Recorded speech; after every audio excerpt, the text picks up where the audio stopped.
You are listening to DJ JRK, live, on the mix, on the mix, on the mix, on the mix, on the mix, on the mix, on the mix, on the mix, on the mix.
Ladies and gentlemen, you are listening to DJ JRK, aka Maestro of the Mashup, aka the Groovologist on Fivenc Radio. Yo, yo, yo, yo, yo, yo, yo, yo, yo, yo.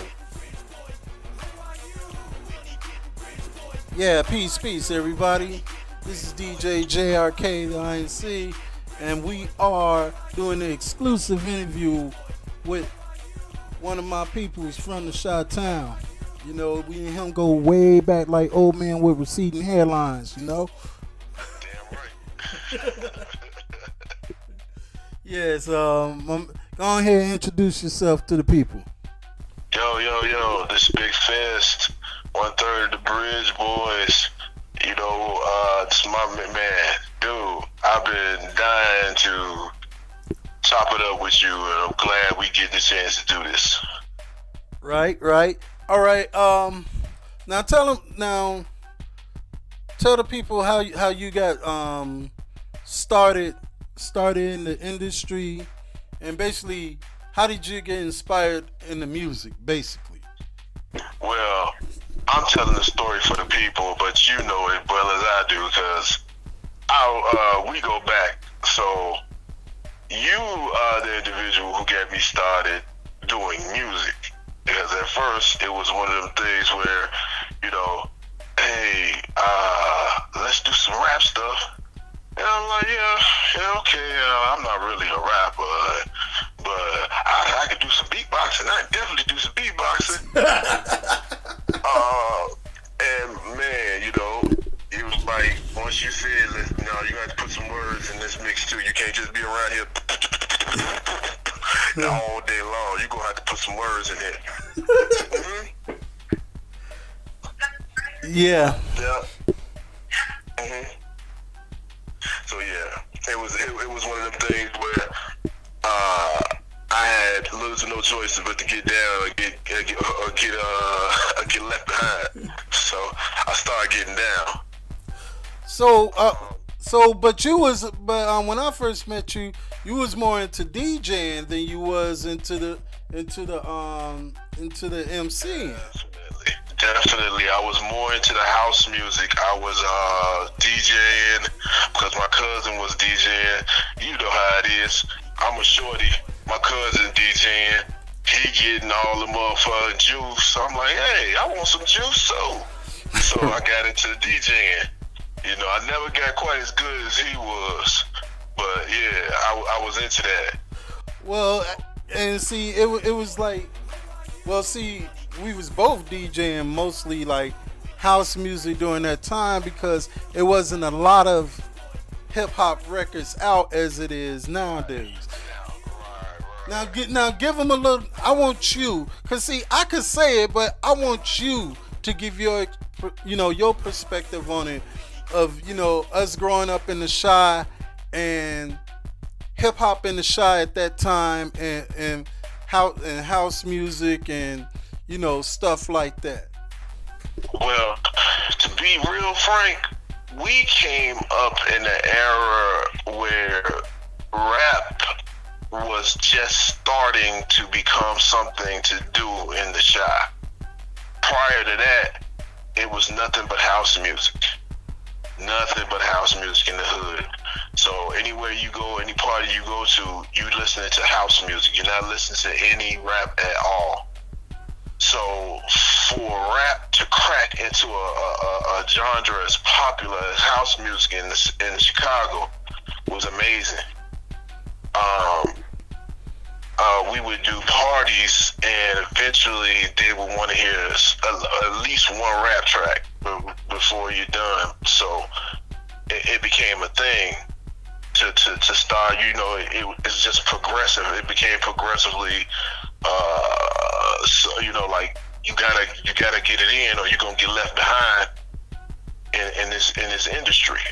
So once rap started cracking, the music, the house music scene, house music had to evolve to include rap. So you had those rap house tracks. Right. So like rap was becoming influential even at that time.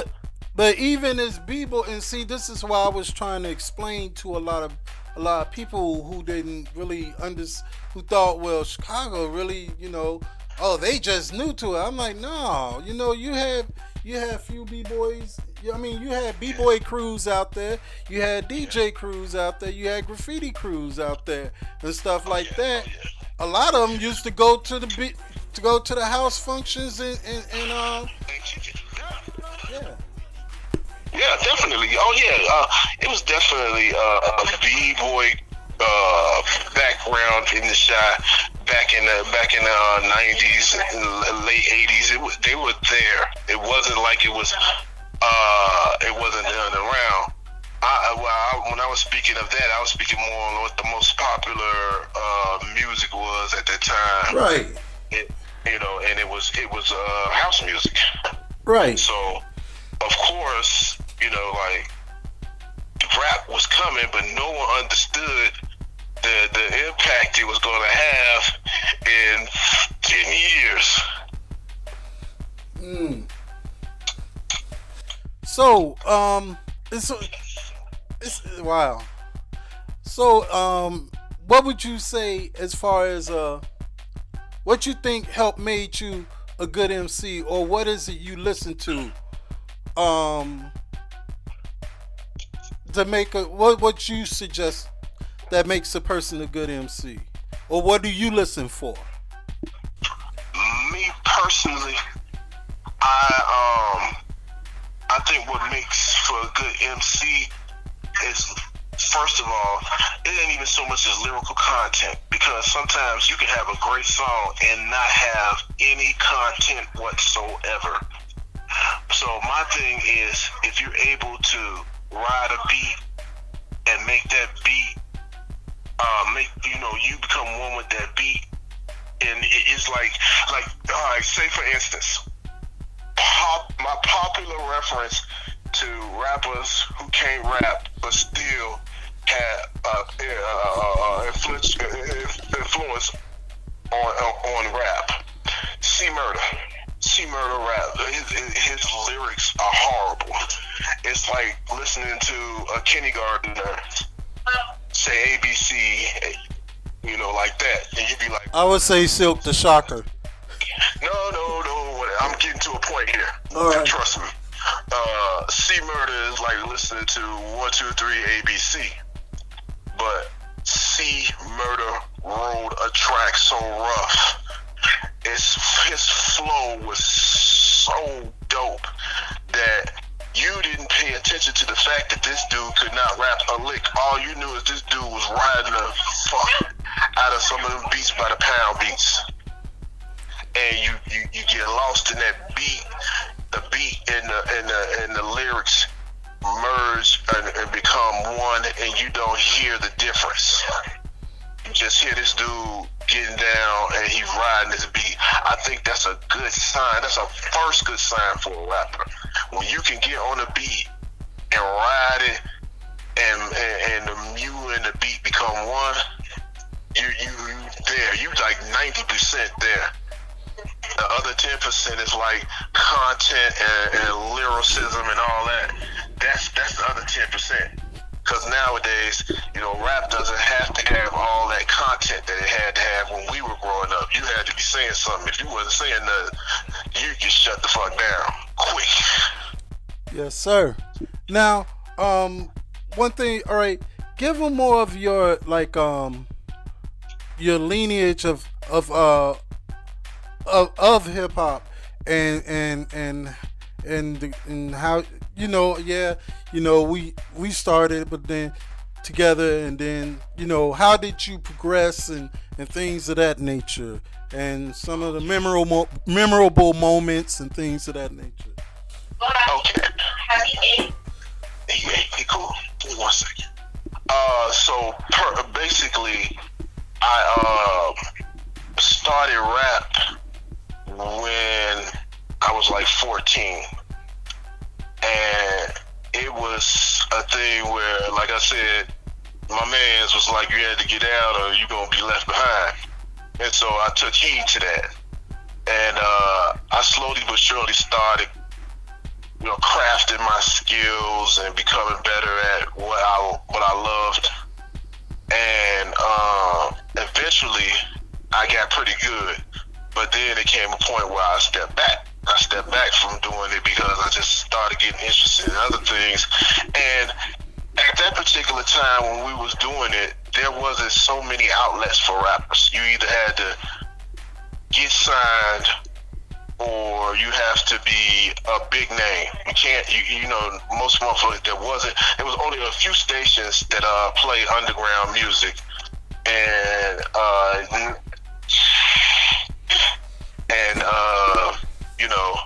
there was no outlet for rappers. So what I did was took a break from it, and I started doing anything else but rap. And then I met a guy, and he had a rap group, and he was like, I started talking to him, and he was like, man, you can rap? I was like, yeah, I can rap. And I threw a few bars at him. He was like, oh, okay, you can rap. So he's like, man, I'm putting like, this, duh. Yeah, right. So he's like, man, I'm putting this mixtape together. You want to get down? I'm like, yeah, fuck it, let's do this. So that started back my rap career. And I'm like, and this is at the time where, we were doing the hand-to-hand sales out of the trunk of cars, and just trying to get the word out to anybody and everybody, because the internet was here, but it still wasn't as relevant as getting out in these streets and making these hand-to-hand transactions, because at that particular time people still bought CDs, still needed to know who you were, so we was doing that. And in the process of making either a third or second mixtape, I can't remember, one of my guys came to me that I knew from the hood, like where we grew up. You probably don't even know the dude. His name was, I can't remember his name. His real name is, I shouldn't even be putting this government out here like that. You're not talking about Los, right? But check it out. You probably do remember him because you probably do remember him because he was part of JLS, and he was with Los and them. Yeah. I know who you're talking about. Yeah, his name, we call him Cream. They used to call him Cream. Right. And now, you know, he was with them. He was with them. So he hooked up with a group called Quelo. All right. You heard of them. You probably don't remember them, but you have heard their music. They got a song called I Ain't a Pimp, I'm a Gigolo. And they got a couple of other songs that was played on heavy rotation in the city. And they got signed to Universal Records. So, Quelo had started a subgroup called The Movement. So it was Quelo and The Movement. And he became part of The Movement. And when he became part of The Movement, they wanted him to put out a solo album. So, you know, he was doing his thing, and he was like, you know what, I'm gonna need some help. And my brother called me. He was like, yo, man, my nigga said he gonna need some help doing this album. I told him, you get down, you wanna link up. So we linked up, and I'm like, all right, I can help you write the album. So we writing, and he was like, fuck this. Like, my man could rap, but he was one of those freestyle rappers. Right. He wasn't a structured rapper. So he come up with some good ass hooks, some good ass verses, but they wasn't structured for albums. And there is a difference. If anybody do not believe that there's a difference between being a freestyle rapper and being a structured rapper, you're wrong. Just look at how bad Cassidy does whenever he makes an album. Cassidy is an incredible freestyle rapper, a motherfucking monster battle rapper, but when it comes to putting a structured song together, it's like listening to tin cans. Like, all right. So would you say, all right, like when we was in our crew, like in the earlier days, we mostly like we knew how to freestyle. However, our main focus was mostly what? Structure, would you say that? But yeah, well, you know what? No, I wouldn't say that about us, because at that particular time, we were not making songs. We was out in the streets battling. So we wasn't doing structured raps. Me and you, as the crew, we weren't doing structured rap. We was doing battle rapping. And routines. Every time. It was, yeah, of course, in routine. We used to do the back-to-back, you know. Everybody wanted to do the Run DMC, B. Yeah. Do the back-to-back. In the EPMD, everybody wanted to do the EPMD, the back-to-back and back and forth. Yeah, bro, we was doing it. But it wasn't in the context of, okay, this song is going to be about driving from Chicago to Florida and everything that happened in between us driving from Chicago to Florida. Go. So that's more structured. That means your verses have to pertain to what you were doing in that scenario, where freestyle is, I can talk about going to the moon and back, and then talk about going to Chicago to Florida, and also talk about digging your grave in between all that. So it was never structured. So, you know, when you come to structured rapping, especially for people who are essentially freestylers and never wrote a rhyme down, it's hard for them because it's a slow process. Your mind is rapid fire, because you're trying to come up with the next punchline, the next setup, the next anything as soon as that person gets through saying what they're saying. So you're not structured. Nowadays, battle rappers are more structured than ever. Yeah, I noticed that. You pay attention to it when they do their verses and a motherfucker start clapping, going off, then stop, wait till the motherfucker finish, and then go back to the point where they fell off, and then go back to the fucking round. That's cool and all. That means you wrote your shit. Writing your shit, but it doesn't stay in the heart, in the vein of what we used to do when we used to battle rap. Thank you. Straight from the dome. See, and that's cause see, I remember when I first started hearing about the battle rap from my daughter, right? And she was telling me like, yeah, Dad, you should check them out and da da da da da. And so I checked it out, and I said, damn. I said it sound cause I checked out I think it was Murder Mook and Loaded Lux, and they was in this like clothing store or something. And I checked that out, and I'm like, oh well, shit. I said, damn, if these cats coming off the dome, that shit is hot. Right. But they was not really coming off the, and mostly all their, see, they got a lot of passes nowadays, man. They got a lot of passes, man. Battle rapping has become more like boxing. Yeah. Sit up here and you know. You basically studying your opponent. You went back on some of his stuff. You probably even know something about the dude. So this is where you finna start writing all your stuff and how you're gonna put your verses down when you battle this dude. So it's not freestyling battle. It's battle rapping. Period. Right. So. So you were saying you and the young man, y'all started structuring the group. It was selling hand-to-hand combat. Yeah. We started structuring the group. We started making songs.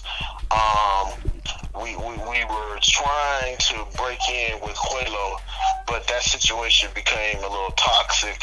Whenever you introduce as much money as they was getting introduced to, and they were, like they felt like they wasn't getting their fair share of what they were supposed to get, it became toxic. So we decided to branch out and become a group called the Bridge Boys. Now, for those, well, I know, but for those who don't understand, why the title Bridge Boys?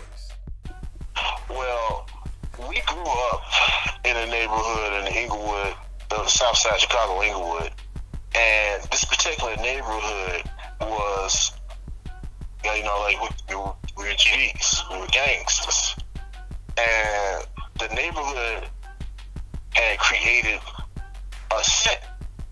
But the true history behind Bridge Boys' name is not that we gave it to us. Right. The motherfuckers on the other side. Other side, right. So we would come across the bridge and do dumb shit, then take our ass back across the bridge. So they start calling us the Bridge Boys. So that's where that came from. And when we took the name, we had to sit down with some heads and be like, hey, we need your blessing to use the name. You dig, like my man, he was a part of the Bridge Boys. My brother was part of the Bridge Boys. I grew up in the neighborhood. I didn't get out there like that because I was playing football, basketball, baseball, anything with a ball. Right. I was out there doing it, so I didn't get too deep in it. Everybody, they knew me, but it was crazy because I'm the big brother and my brother was the little brother. And when they see me, they'd be like, "Oh, there go Chess brother." You're like, I'm the big brother. But hey, you can't be mad because the nigga was out there putting in the work. So that's another story. Exactly. So that's where the name the Bridge Boys came from. We got the blessing from who we needed the blessing from to use the name, and it was a go from there. And see what a lot of people don't know that, I try to tell people this. I said, if you want to know what it was like in my neighborhood, look at the movie Paid in Full. Yeah. It will remind you. It'll kind of remind you of LaSalle Street. Yeah, it definitely would. It was some money getting niggas around there. You had a big family that was like, it was, and then everybody knew everybody. So. Yeah, put it like that.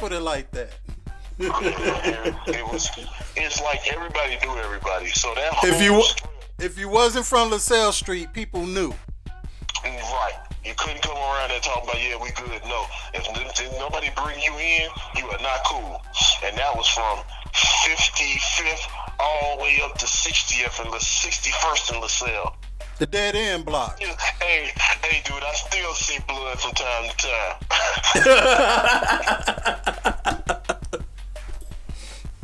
Yeah. Hey, when I was a shorty, blood used to scare the shit out of me. I ain't gonna lie. His big swole ass nigga coming out the crib with this big ass 6-point star on his chest. I'd be like, oh my god, this nigga's crazy. Yeah, exactly, right? Man, so you know, he ain't scary as he used to be, but yeah, that nigga was scary back then. Yeah. So, you know, tell them how we came up with, you know, with our crew. How we came up with our crew and stuff like that. Because I can get into it, but, you know, I'd rather, you know, because, you know, me and you was, you know. Of course, my memory is different from yours, and yours is different from mine. But when we come together, we're going to have a whole story. Yeah. So, as I remember it, you know what? I can't remember how we met, Jay. That's on the real. I can't remember how we met. We was we were breakdancing or something. Yeah, I know you. Cause Punkin introduced me. He said, "I know a dude that you know." That's how that went. Yeah, cause I knew Punkin and Bobo first. Right. Fuck Bobo. Anyway,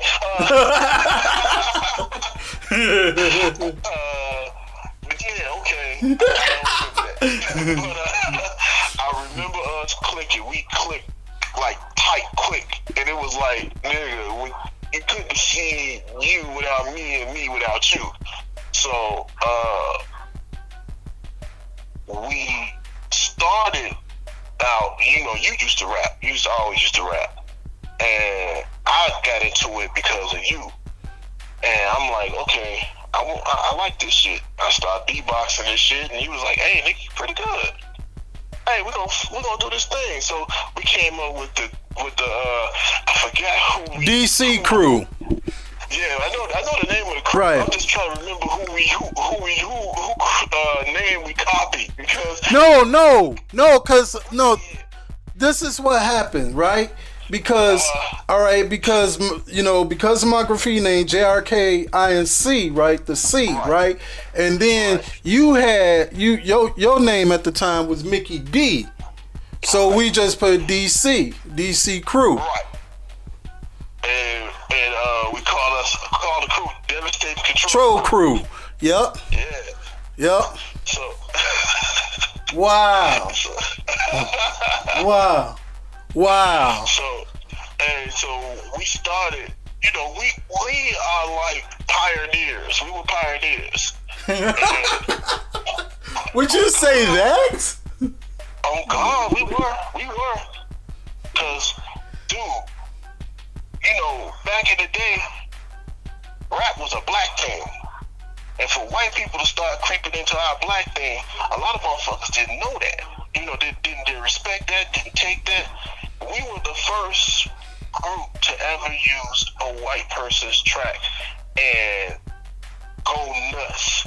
And crowds went bananas behind it because they never heard anything like it.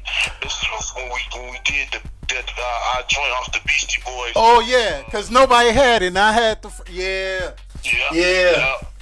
They went nuts. So yeah, we pioneers. It's kind of hard for me to say pioneers.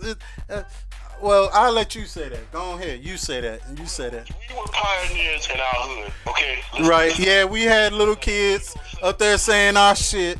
Yeah, and I said we were part of the pioneers. It was Lowe's, then us, then JLS, and everybody who came after that.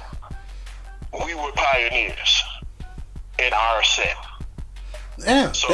Yeah. And plus, I used to travel all the way to CVS and was part of that crew. So yeah, basically, technically, we're plugged in. We're plugged in as pioneers. Yeah, I can see that. You know, we wasn't. If we had took it as serious as we should have took it, we would have been one of the true pioneers. Well, at one time we We did make an attempt. We did. fucker took our mixtape, motherfucker demo tape, punk motherfucker. Anyway, but you know, I think because we was more we looked at it as a hobby, but kind of like a semi-hobby. But our main thing was DJing. Right. We did. It was more of a semi-hobby. I was more into DJing because I knew I could do it. I wasn't sure about the rap shit. I was like, yeah, rap is fun, but I know how to DJ. Squeaky, squeaky, squeaky, squeaky. Can you still spin? No, not even a lick. Dude, the last time I did any DJing is when we had did a party and XYZ happened and somebody stole our equipment because we had to leave because XYZ happened. And somebody stole the equipment while we was leaving XYZ situation. Right. You know, I would explain XYZ. No. That's neither here nor there or anywhere. Hey, wait a minute. Let me get this done. Let me throw this out here. I would explain XYZ situation, but there's no limited statutation on it, so I gotta, keep that to myself. Right. Now, seriously, on some serious stuff, not saying that you haven't been serious. However, like on some more serious stuff as far as with the rhyming and stuff. Now, how did you guys all right, get back, all right, you left off at the part when you said that, okay, branched off, right. Started the Bridge Boys. Right. Well, we made a lot of contacts when we went in the movement. So my guy who was part of the movement, knew a lot of people. And from there, we started interacting with a publicist. The publicist is, her name is Brianna Gatling, but she runs Swank PR. Google it. She's one of the top publicists in the city of Chicago. We was rubbing elbows with a lot of people that are the gatekeepers now of Chicago's rap music. So we started when they started, basically, and we started getting these places, getting these venues, started meeting with people. We started doing shows, and it was starting to make a little noise. We were starting to make a little noise. So I'm not gonna say we were like, we was, how you be right when you just about to break the surface for oxygen.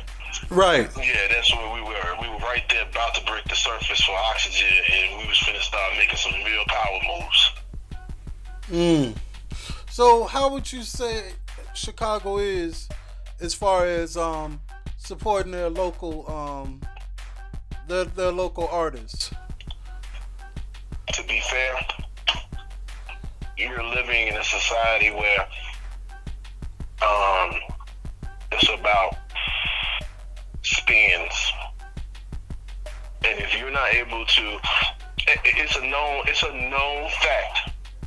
Radio is still the most popular access to the people. It still is. They still get more ratings than TV, the internet, anything. Because there's a lot more people in their cars, and a lot more people listening to radio as they ride down the street. So radio still has a big influence. And when you only have so many people that, can get music played, you become attached to what that is. Whatever those people are, whatever they are, that's who you hear. Now, there is a movement coming.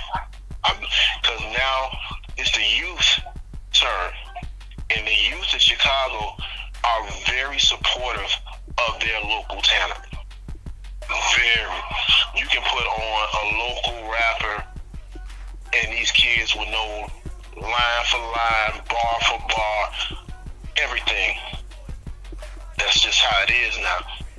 Something that was kind of lacking when we were coming up. You would have a few people who knew your songs and knew who you were, but nowadays, because of internet, it's the biggest tool for these young rappers because they can get more exposure than they ever could, than we ever could when we were their age. Well, see, also at the same time, we were actually thinking about when we were younger. We were actually thinking about being more independent versus signing a deal anyway. If you really think about it. Well, I'm gonna say this: we were independent by force. Yeah. Because nobody comes checking for you. You know what I'm saying? Like I said, it's the internet. Motherfuckers, you got the A&Rs don't go looking for talent shows no more. They don't go looking for talent shows or go to these places where these individuals are at. A&Rs sit there right there at their goddamn laptop and go through YouTube and see a motherfucker with 100,000 hits, 200,000 hits, 500,000 hits. Who the fuck is this? You know what I'm saying? So now you got your A&Rs just basically checking for niggas on the internet. You know, I'm not saying they won't come out. I'm just saying it's easier now, right, for you to get noticed because numbers talk, bullshit walk now. If you can't produce the numbers, they're not gonna invest in you. They need a proven product before they ever put any money into you. And with that being said, if you're a proven product, why the fuck would you buy? Why would the fuck would you sign? True. You know what I'm saying? It's like, all right, I know off a show I can pull in 60,000 off a show. I know that I can sell $20,000-$30,000 in music. I know that I can sell merchandise and pull in $10,000-$20,000. Now, that's all profit. You're not splitting it with the motherfucking nobody. You don't owe nobody nothing, and it's all yours. It might not be the big $1 million, multi-million dollar, and you probably ain't. And see, people nowadays, well, the young artists nowadays confuse success with fame, and they claim to think that they're chasing success, but in actuality, they're chasing fame. And fame doesn't pay the bills. Success does. And if you are a successful product, the money that you made by being famous can easily be gone because fame is fleeting, but success is continuous. You know what I'm saying? You have a known product that does well. You're going to continue to grow that product, probably branch off from that product and make other products because you know how to make success. You know how to do it. But if you just out here chasing that fame, you hot now, but you ain't got the mindset to say, okay, I'm going to extend this rap shit to clothes. I'm going to put my own brand out. I'm going to extend my brand of clothes to my own brand of shoes. I'm going to extend my own brand of shoes to my own style of artistry. You know, as independent, you got to always think forward. You can't stay stuck in where you at, or else you'll be broke. Hey, well, yeah, you're talking from experience. I mean, yeah. So, what do you think of these 360 deals and things of that nature? You know, the worst thing that happened was the 360 deal because, and a lot of people don't understand what the 360 deal came from. It came from back back in the days when rappers was making millions of dollars and the companies were getting a few hundred thousands. They like, hey, we put the money in you motherfuckers. Why the fuck are y'all making all that money? Because we do tours, we sell merchandise, we do interviews, we pop up at these places, and they pay us for coming to these places because it brings the people in. That's how we made all this money. We didn't make all this money doing music for you. And sponsorship. And sponsorships and motherfucking everything. So once the record labels understood that these motherfuckers is actually branching out and making money without us, we gotta stop it. We gotta get our part of this motherfucking money because we're the reason why they are who they are as they feel. So now they sign you for these 360 deals, which is like I told you, that's not people chasing success, they're chasing fame. Because if you tell me that, okay, I'm gonna loan you, let's keep it in numbers that, you know, simple minds, I'm speaking of myself when I say simple minds. Simple minds can keep track of.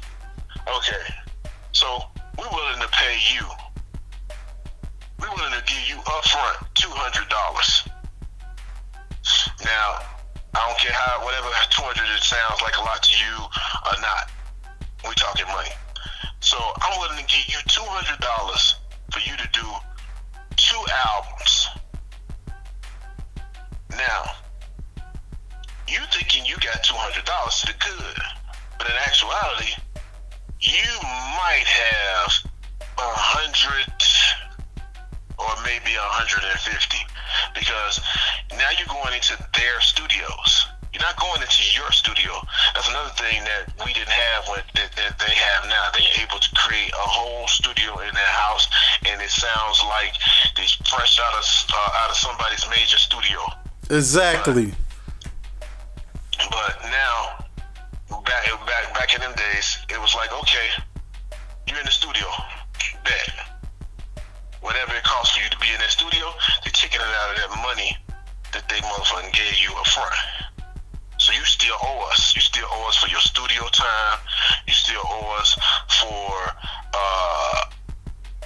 whatever amenities we had given to you in order for you to make your studio time as comfortable as possible. You still owe us for anything that we did for you.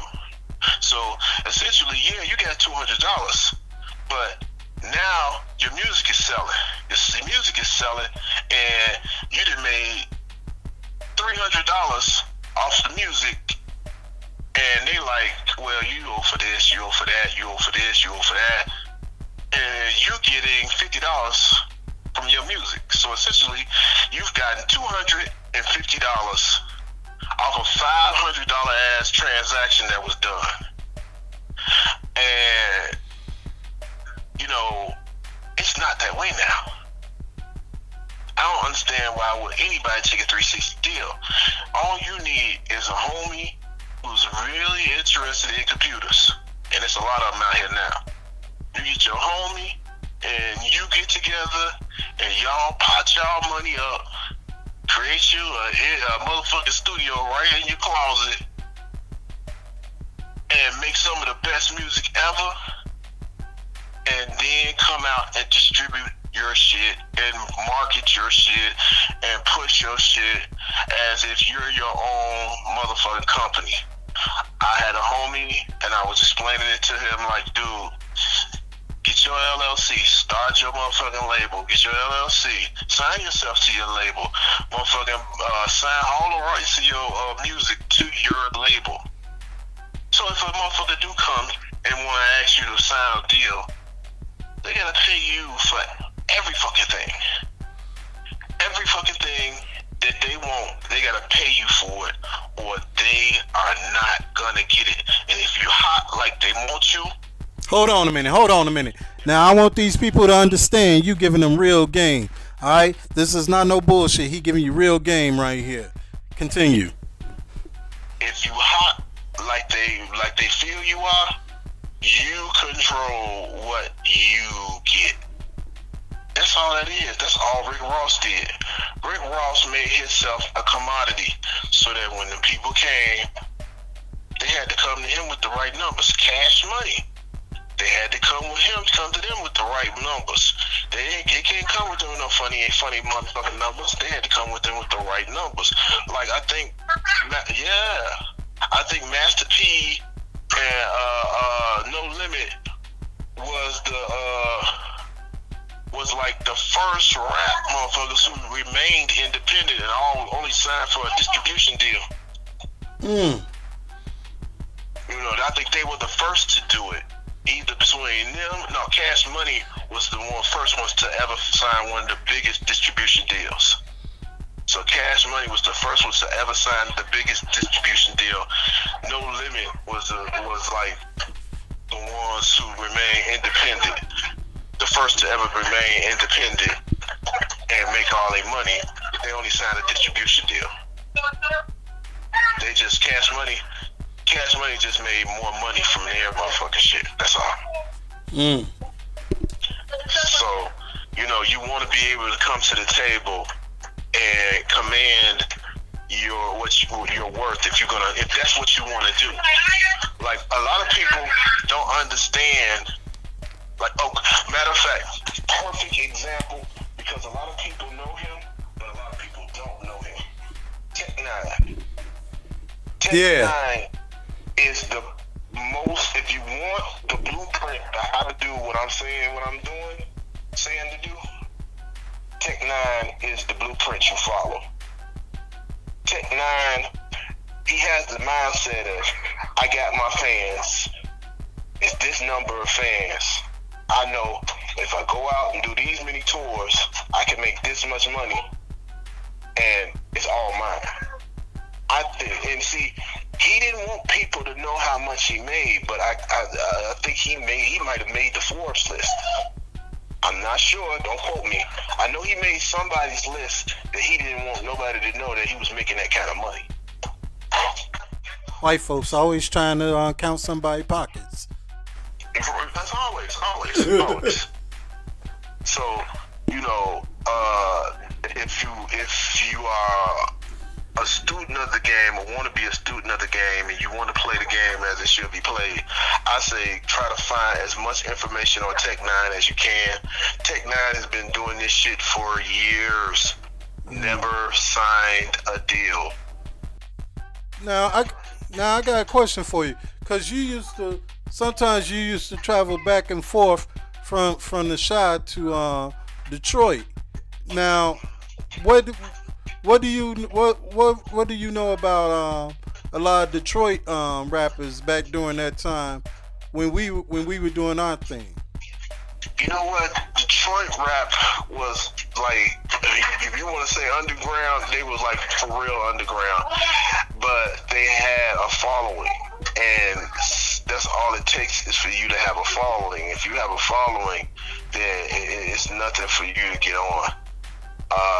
Detroit has some of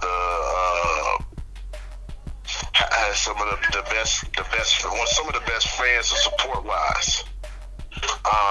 I didn't do much on the music scene back then, but I used to be there a lot, and I noticed how they work. You know how it was, and that's mainly what I can say about Detroit music scene. All right, now when you had stopped DJing, now this is what I want to get into too. When you had stopped DJing and everything, was you was DJing hip hop, right? It was a mixture. It was a mixture. Hip hop, rap, house music, R&B. I was doing everything. As I notice now, everybody and their mama claim to be a DJ now. Well, the requirements aren't as restrictive as they used to be. Yeah. And you have so much technology that can assist you in doing these things now. It's no longer. All right, I gotta catch this beat. I gotta double it up. I gotta back and forth the fader. There's buttons you press in now, and you key up things. It's almost like you mix it with an MPC. But you know what was so crazy when I got back into DJing when I got back into DJing, right? And I was DJing. I had made me a little like old school house music, mix and stuff. And it tripped them out because they like, yo, I never seen anybody DJ, with the Serato, the cats out here. They was like, you're DJing with the Serato on turntables doing house music. Cause they mostly think of house music DJs as the ones that, the push button DJs and, the CDJs and all that shit. I'm like, how else you supposed to DJ? Well, like I said, we come from a different era. They're not gonna make things as difficult for the new age as it was for us. We gotta understand, we were doing things with equipment that wasn't supposed to be done. That's true. Think about it. Record players were never meant to do what we were trying to do with them. They were meant to, you put your record on there, put the needle down, and play. A lot of influences of our house music DJing. It made me, when I was DJing hip hop, it made it easy. Yeah, definitely easy. That switch wasn't as hard because you got to think RPMs for house music were double or sometimes triple the RPMs of rap music. So if we can catch that beat and make that beat synchronize with another beat, it's much easier to track a slower beat than it is ever to track a faster beat. Now, as a Chicago DJ or an old school Chicago DJ, retired Chicago old school DJ, what would you say the main thing that we focused on? I mean, one of our trademarks of being a Chicago DJ that we've mostly focused on. Well, I'm gonna say this: Chicago DJs, definitely Chicago DJs. Any Chicago DJ, if you're a DJ of any worth, blends. Thank you. You can't be a DJ here in Chicago. Oh, well, now you can, but back in the day, you couldn't be a DJ and didn't know how to blend. See, slamming was insulting, and it was like you were a kindergarten. It was like a kid. When a kid learn how to do a new trick, and it's not good, but you still want to encourage them. Like, oh, okay, that's nice. You couldn't come to a DJ, a real DJ, Chicago DJ, back in the day, and slam a record and think that you were DJing. You would, don't get it wrong. Slamming was part of DJing, but But it was an art form to it. Exactly, it was an art form to it. But here's the other thing: don't let that be your only skill set. Okay, you can slam mix, that's fine. Where's your blend? Where's your tricks? You know what? And that's another thing. When I started DJing here for b-boys and stuff, it was crazy because I would blend the breaks instead of just slamming them, and I would blend and I would juggle the beat and stuff like that, and they was like, oh, he's a, and I was just doing this with a controller before I had the turntables, before I got my turntables. But see, that's, like when you go to different cities and you go to different towns, they have different ways of doing shit. So we're here in Chicago, and that's what we were used to. We were used to blends, and sometimes you'd be listening to a blend and don't even know you were listening to a blend because that was how good some of these DJs were. Yeah. You know what I'm saying? You think you listening to a whole song when in actuality you listening to a track with vocals over it, or you listening before I really knew what that was, I Can't Turn Around. Oh man. Just the vocals over that. Was it 119 beat? I can't remember the name of the beat, the track, but I thought it was an actual song, not realizing I'm listening to a blend. Oh, you talking about no, you're talking about You Ain't Really Down. You ain't really down. That too, but I was talking about damn, I lost the name of the song because you saw singing the other one. But yeah, but I was talking about that too. But yeah, but that's the idea of what I was trying to throw across. Yeah, because like you said, because we used to sit up and listen like, yeah, you messed that blend up, right? and your cousin was quick to say something about like, nah, man, you gotta do that again, right? It was one of the things where you had to know what you were doing. If you didn't, you would get laughed the fuck off because motherfucking back in the day, everybody listened to BMX and Farley, Jackmaster Funk, Julian Jumping Perez. God. You had Farley, Frankie Knuckles. You had Frankie Knuckles that would come on there every now and then. Steve Silk. And they were some of the best DJs in the city of Chicago. They called Ron Hardy on there. Ron Hardy was on. I think he had DJ. See, I can't see a lot. And see, they were so good. Pink House and all them cats. When house music started fading in Chicago, they took that shit overseas and became mega stars. Overseas, they brought house music overseas. So, don't think that house music was just here for Chicago. Right. Cause see, when I was in the Persian Gulf, I was hearing some house music over there and stuff, man. And I was like, okay, I was hearing a couple of, tracks and stuff like that, and it was interesting. Let me say this, I don't want to change the subject, but I also want to say this.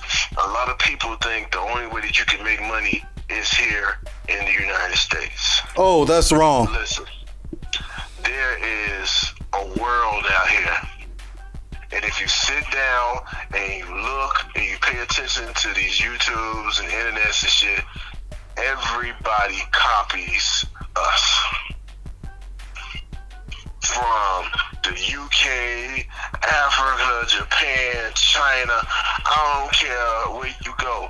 Somebody in one of these goddamn countries is rapping.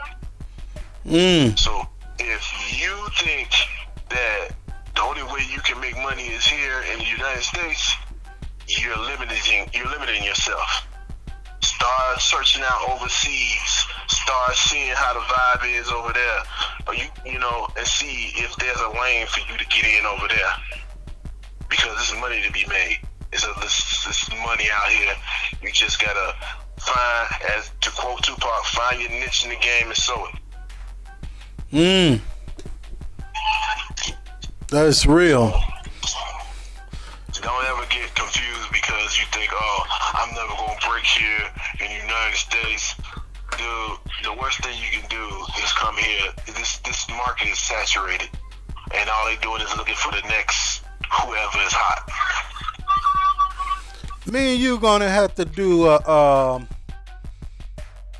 segment one day on our history as DJs. You know, no, on some real stuff, because you know, because it was between me and you, just between us two, man. It's wow. You know, we know a lot. I just sat back and thought about it. We know a lot of history on Chicago DJ. Yeah. We were there when house music was in its infancy. We might not have been there when it started, but we were there at its infancies. So yeah, we got a lot of history, got a lot of knowledge of where that music comes from, where that music, you know, it was one of those things where we wanted our own sound. As you know, Chicago didn't have this sound. The one thing I hate about being from Chicago is everybody want to funnel shit in, but nobody want to take out. So we're right here in the middle of the map, and New York shit comes through us. California shit comes through us. Now we got the South shit coming through us. Hell, Drake even passing through our lane. Who takes any of our shit? We are the second biggest city, and we have all we have to claim is motherfucking big enough to be claimed and considered one of the greats is Kanye West. But we got millions and millions of rappers here. And I know it's a gang of producers, rappers, influencers that can really, if given the exposure, really bring a light to this city. You know, I worked with a dude now. His name is Guap. I worked with a dude named Guap before, and now I don't know what his title is, but he's got a platinum plaque rapper from Chicago. So, you know, so we can, yeah. You ever heard of DA Smarts and all them cats, like GLC, all them cats, and LEP Bogus Boys and all that? Yeah, that's the, you know, like DA Smart's the old head. He's like a I thought I remember him. Yeah. And GLC, you know, like GLC. My guy, the dude I told you we started the grill with. Yeah. He knows GLC. He knows it. And they used to go to school together. So GLC was, you know, like, I don't think GLC ever got out of that, because a lot of people think that what's the College Dropout, Kanye West wrote it. He didn't write all of that. Rhyme Fest helped him. GLC helped him. And there was a couple other cats I can't name off the top of my head that helped Kanye write College Dropout. Because if you notice, after college, I think what was that? What was his second album? I can't remember. The sound changed. Late registration. After that first album, the sound changed. You know, I'm not taking anything from Kanye. Kanye is a bad boy. Rapper. Yeah, he's a good rapper in his own motherfucking right, and he's a hyper intelligent producer. So, you know, but the truth of the matter is, those guys had hands in making College Dropout. Hell, him and Ryan Fest and Kim Kardashian had a few words, because Ryan Fest was talking about, hey, Ye need to drop some money here. You know, I helped him write that album and this, that, and the third. Right. That was a Yeah, I remember that. Yeah, they cleared it up. I'm quite sure they did. But you know, that's what it is. You know what I'm saying? Nobody does anything by themselves. Like I told you, my guy came to me and I helped him write his first single for his album, and then we just ended up just turning the whole album into a group mixtape. So how many group mixtapes you got under your belt?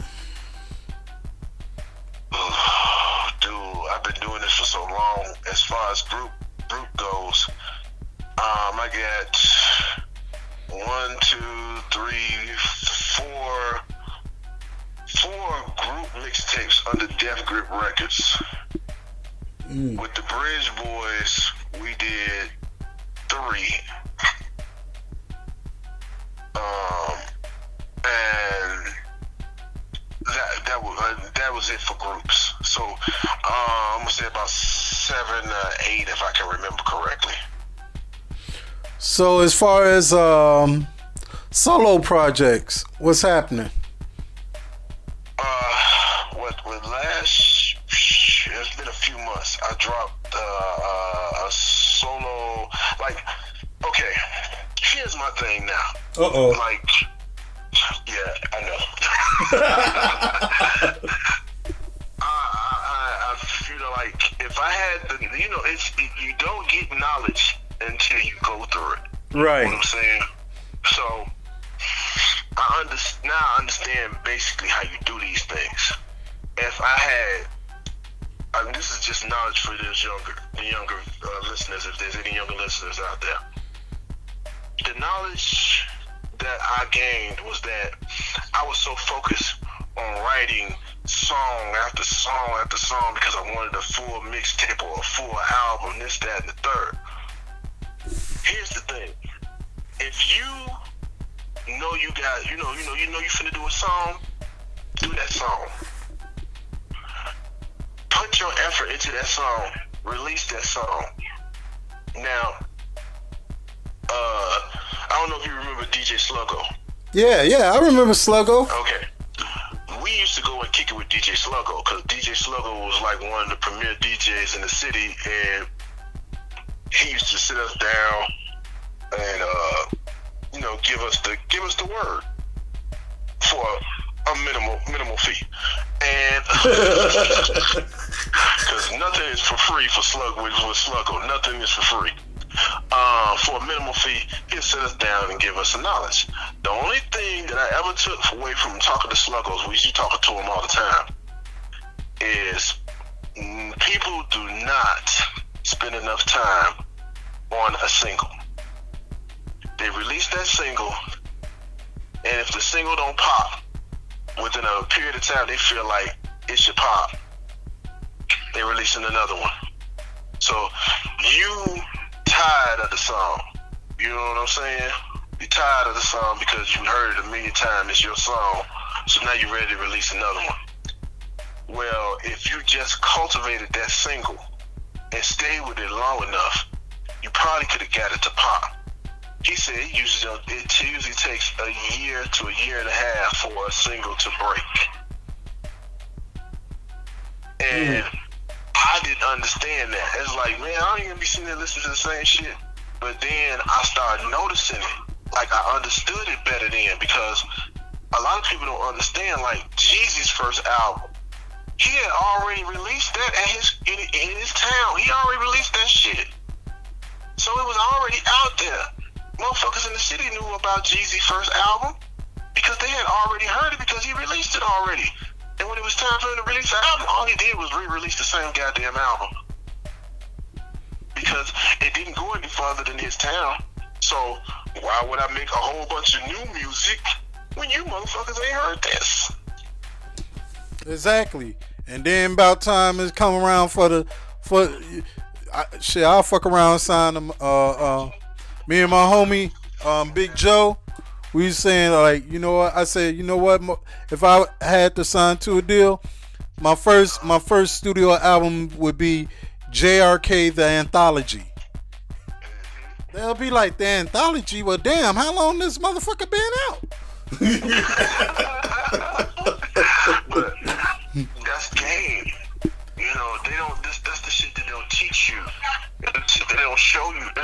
because you don't know, because don't nobody talk about the business like they should. You know, I feel like if you have a single, work your single.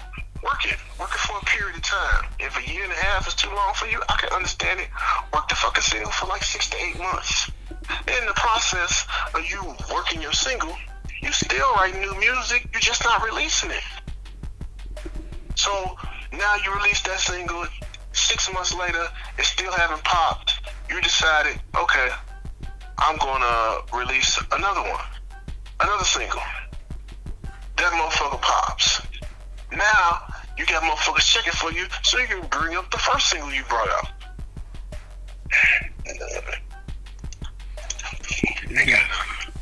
So what would be the words of wisdom that you would want to give, as far as not only that, but some advice and things that you want to lead the people with that can cross anything, like whether it's music, art or whatever? The biggest advice or piece of knowledge I would give anybody that's trying to break it in any entertainment business is stay with it. Stay with it. That was the biggest advice I can give you. When people don't believe and it's getting to a point where you feel like you can't do it no more, stick with it, because you never know when that break comes. And secondly, stay ready so you don't have to get ready. These are all things that I'm taking from my personal experience, because we were at a point where we could have been in a different status, and that came because we had went to South by Southwest one year, and we had met up with a guy named Hustle Simmons, and we supposed to have done a show there, but the show I got a DVD with Hustle Simmons. Yeah. He one of those gatekeepers I was telling you about. We used to kick it with and rub elbows with before they became the man. So he had a show we supposed to have been doing in South by Southwest, but somehow they got canceled, and it was a wrap. So he was like, "Listen, if y'all can make it to Atlanta, I got an Atlanta show coming up, and we can reassume this shit from there." So when we got to our publicist, the publicist was like, "Well, if you get to Atlanta, I can set you up to go to California." And at this time, No ID had taken over for Def Jam as, I forgot what his title was at that time. Right. And he had taken over at Def Jam. So we didn't go to Atlanta. Needless to say, we didn't go to Atlanta because when I said, if you stay ready, you don't have to get ready, we wasn't ready. And that's our fault. We were family men, and we were chasing a dream that interfered with a lot of what we were trying to do with our families. So we didn't make it to Atlanta. In the process of us not making it to Atlanta, we didn't go to California because we didn't go to Atlanta. And in California, No ID was there, and he was in the studio with a cat named YP. And YP was doing his thing with him. And No ID had Nas come in like, "Hey, I want you to check this dude out." And Nas heard YP, and he was like, "Yeah, this nigga the truth, this, that, and the third." So he got a cosign from the God, which carries a lot of weight in the business. Not that, his cosign carried weight with the people. His cosign carried weight with the industry. Yeah, with the right motherfuckers. So we wasn't ready. We wasn't prepared. We missed that opportunity. So if you stay ready, you don't have to get ready. Don't give up because a motherfucker don't believe in you or it seems like the road is long and hard. You never know when it will pay off or how it will pay off. Because sometimes, like I said, my guy, he was a rapper, but now he's some kind of A&R or something like that, and he got one platinum rapper now that he manages. So you never know where your interest will take you. Now, as far as with family and seeking to do the music thing, what kind of advice can you give them? As far as I'm sorry, I don't get what you said. Family? Yeah, When you say family. like your family, like your, that you go home to. Dealing with that and striving to do music or whatever. You know what? I'm gonna say this. It's a radio personality on GCI. His name is Tony Schofield. I was listening to one of his shows, and he said that the biggest advice he had for somebody. The biggest advice he had with somebody is that don't if you're serious about this business and you're serious about chasing your dream, don't have kids. It sounds cold, it sounds fucked up, but if you think about it, it's a solid piece of advice, because you're chasing a dream that requires that you give almost 90% of your time to. You have to go to all these different places. Like I said, now we supposed to leave from South by Southwest, and within a few days be in Atlanta. And from Atlanta we supposed to go to California. Now I got kids at this time, and at this time I'm a single parent. My mom's helping me, but I can't leave my mom for my kids for a month. Yeah, I know how your moms were. Yeah, right. So, what the hell you think you doing? right, exactly. So it's like, okay, I can't make these trips because I gotta go take care of my family. And then there are a period of time where you out here chasing this dream that you can barely take care of yourself, because you gotta pay bills. The bills don't stop because you motherfucker decide you want to be an entertainer. The bills don't stop. So if the only person you gotta worry about is you, then you can be fine, because hell, a motherfucker let you crash on their couch. A motherfucker will feed you. They're not gonna let you, your son, and your daughter come crash on their couch, and they're not gonna feed you, your son, and your daughter. They might do it the first day when you come over. Right, but that's not gonna be a continuous thing. They be like, hey, so what's your plan for tomorrow, man? Exactly. For you and your shorties. I don't mean no harm, but I got my own situation. I can't be taking care of y'all too. So, that's the best piece of advice I would ever give my kids. If you're gonna chase your dream, like a dream like this, don't have kids.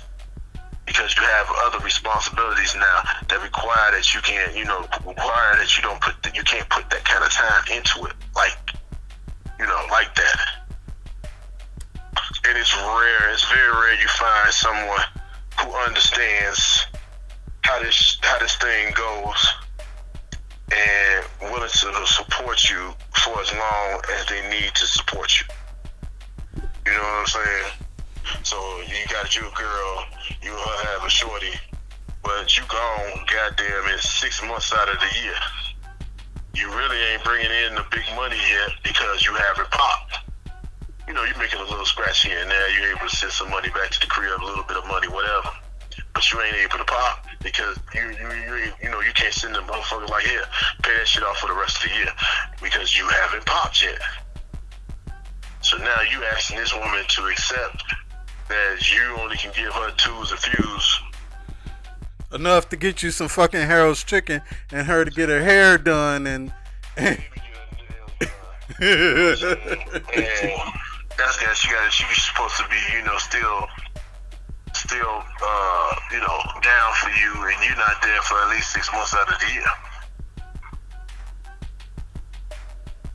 So, yeah, don't have kids. That's the best advice I can give you. If you're chasing your dream, don't have kids until you either have succeeded in the dream or you understand. Because, I gave a piece of advice earlier that I said, well, you don't quit because you don't know when your break comes. But in actuality, sometimes you have to understand when to quit. If it's costing you more and you're losing on the bottom, what the fuck is you still? That's like pouring water with a bucket and a hole in it. yeah, that used to be one of your uncle's favorite sayings. He used to say that to me and you every time I come in. Pouring a hole in the bucket, pouring water in the bucket with a big ass hole at the bottom. How you think you gonna fill that bucket up with that hole at the bottom? So at some point you do gotta say, you know what? I've put in X amount of years, X amount of dollars, and still haven't popped. I'm probably not gonna give up completely on my dream, but I understand this is not gonna be how I make my living. Have you ever seen this one documentary? It's called Adult Rappers. Nope. It sounds sad. Check it out.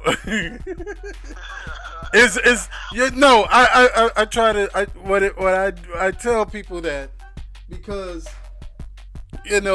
you can make a living at it, but Adult Rappers is more like, it's like being a starving artist. Exactly. And